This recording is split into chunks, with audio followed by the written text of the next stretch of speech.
I've had a really strange love affair with getting my nails done since I got back. And I've loved it. I've had some really nice nails and they've always looked gorgeous, glam.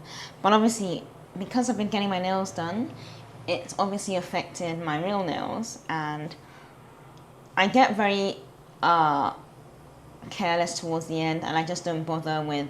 I either gradually peel the nails off if they're willing, which is very rare, or I just end up doing something stupid like trying to do something with my hand and I end up ripping the nail off. I've ripped quite a few nails off now accidentally. The last one was my thumb, which still hurts. The first one was that finger. No, yeah. The first one was that finger and the nail's growing back nicely, but it makes me realize that I do want, I mean, I'm kind of torn now between getting those long, nice stiletto nails and just getting my natural nails or shorter nails painted and just looking more natural. But I do like the long nails. They're very, very pretty, but they do need a lot of maintenance and they need to be taken off properly once they start to grow out, or the infills need to be done. And I'm not very vigilant with the infills because I just get very lazy. So I think I do need some I need to sort of train myself. So if you look at that, my thumb, I don't know if you can see, it's red all the way. Yeah, all the way. There's just red. Can you see? That's when the rest of the nail ripped off and really bloody hurt. Like when it happened, I was play fighting with someone. I grabbed them and it just bent the entire nail back and the press on ripped off. It was so painful. So I do need a plan for that. But in terms of beauty, I want to sort of invest more in makeup. I think I like makeup. I don't like too much makeup. So, for example, you know, people use a foundation, powder, this, that, cover. What's it called? Beginning with a C. Concealer. And they use all these different stages. I don't want all that. I just want a nice, light foundation. And maybe a blush. And maybe an eyeliner, and that's it. I mean, my eyebrows are a bit, I was going to use an F word, but my eyebrows are a bit bad at the moment because where I gashed it, where I fell, I was skating and I fell, there's still a gash there, and it hasn't actually properly grown back in, so there's still an empty space there. I don't know what to do. I don't know if I just leave it, because I don't think my eyebrows look that bad. I don't know, because I think we're just so fussy about beauty, but I don't think my eyebrows look that bad. Do you know what I mean? I'm wondering whether to just leave my eyebrows and just let them do their thing, or try and shape them. But shaping them means that you have to keep on shaping them. You know, kind of like waxing. You have to keep waxing. I like waxing, so I don't mind doing that. But shaping the eyebrows.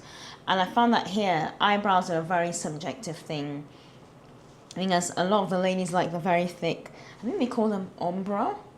O-M-B-R-E, ombre brows, and they get them really, and they look good, but I just don't think they would suit me. I'm just trying to figure out like a simple beauty routine or makeup routine that would suit me perfectly, and I'm not there yet. Nowhere am I there yet. I'm still doing my scalp massages to see if my hair is going to improve, my scalp is going to improve. So far, I haven't seen any improvement, but you have to give it 6 months because the hair has to go through its growing stages. Yeah, I have lost a few locks this month, but then I've been washing my hair a lot more, which I'm trying to do 3 times a week, and I'm using this shampoo. So this is the 1%, but the 1% is from the US, and I think in the United Kingdom they have the 2%. I don't know why it's between the US and the UK.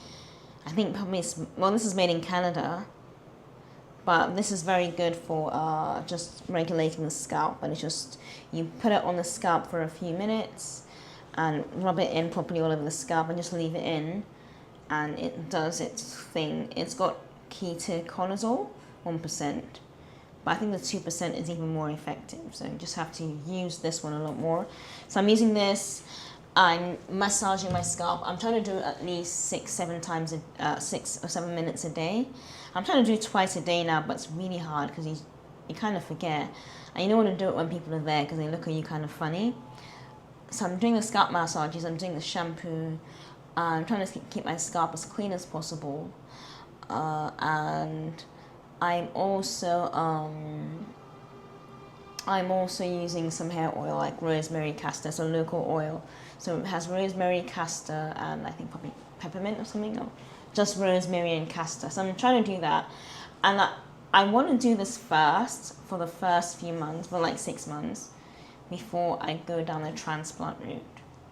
I don't think I ever want to use minoxidil because I've used it once before years ago, and I got hair growth everywhere. When I say everywhere, like my face was covered in hair, and I didn't have a hairy face, but I just had hair growing all the way down there, and it was so bad that my family noticed because they were like, oh, why is there hair growing on your face? So that was interesting. But I'm trying to avoid that route because I think minoxidil is great for some people, but for me, it was too much. It was just hair. So it means that you have to start waxing every inch of your body. And with minoxidil, once you stop, there's a hair loss growth. So you have to keep. So I'd rather see if I can just get my scalp working again. So I think what's happened with my scalp is, I don't know how. I haven't been to a dermatologist. I'm going to be honest. I haven't seen a professional yet. I think it's inflammation because my hair loss started during COVID, just after I'd had COVID, so for a few months after COVID, and I'd improved, my health had improved, and I was sitting on the floor, my friend was filming me, and I noticed there was a gap in my hairline. I was like, oh, that's a bit worrying, and that was 2021, and it's gotten progressively worse since. So yeah, that's where I am right now. I'm hoping for the best. Okay, I am out. Good night.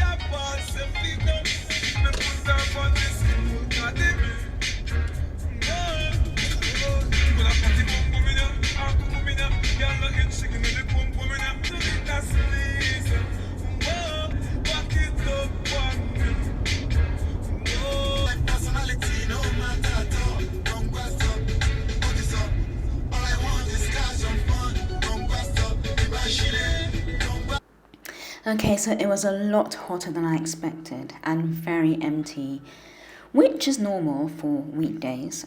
The routine here is very simple: a gentle walk, not fast-paced or grueling, and we use the trees for the little shade that they provide. As you can see, there are not that many trees, but it's a good walk nonetheless. It drains out all the energy, and I believe leaves them feeling quite good. By the end of the walk, they're tired, they're ready to go home, and then when they do get home, they're more relaxed, they're not so all over the place, and they're ready for meals, snacks, and they're just a lot more chilled. But I don't know how people in really hot countries do it with their dogs, because this is something I'm learning to navigate, especially when we're not walking in the woods where you have a natural shade. So any tips, let me know. But I'm very careful not to overwalk them and to try and do it as quickly as possible first thing in the morning. But sometimes that's not always possible because first thing in the morning would be like 6 a.m., 7 a.m. walks. But I prefer not to walk them on the streets here because there isn't much space for that. So at the moment, this is our only option. And this is why I like taking them away with me on holidays and long weekends away, because they get to experience beaches and they get to experience woodland in other countries as well. Our neighbouring countries, which are a lot more convenient, a lot more fun, and just more geared towards hiking and walking with more facilities available. Thanks for watching. Pesky flies.